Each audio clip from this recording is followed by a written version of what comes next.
این چاه بتونی برای ذخیره کردن آب ساخته شده است. این گونه چاه‌ها را تقریبا همه ساکنان دهات دوردست ناحیه تیمورمالک دارند. هر تابستان ناچار آب میخرند و آنها را پر میکنند. زمستان آبی باران را در این ظرف‌ها جمع و استفاده میکنند. یک روزda 3 بار 4 بار هر قطعه دایره آب میکشیم. انا مسئله آب کمتره.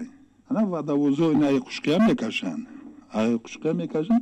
بعد همون 100 متر یک رس میوره یا مثلا اینجا خودش 15 تن و 800 ای. ساکنان دهاتی که به کل و دریاها نزدیکند با خر و عربه آب میکشند. از جمله ساکنان دهه نورافشان روزانه 3 یا 4 بار از رودخانه سرخاب به خانه هایشان آب میبرند.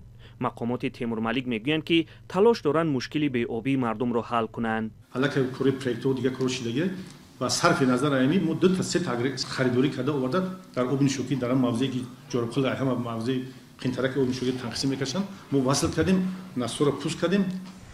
ناحیه تیمورمالک در جنوب تاجیکستان از ناحیه دوردست کوهستانی است. کلو دریا کم دارد و از همین سبب 60% ساکنانش از آب آشامیدنی تنقیصی میکشیده‌اند. فقط شهرک تیمورمالک 95% با آب آشامیدنی تامین است. رئیس ناحیه گفت که کارهای آبکشی در شهرک ادامه دارد.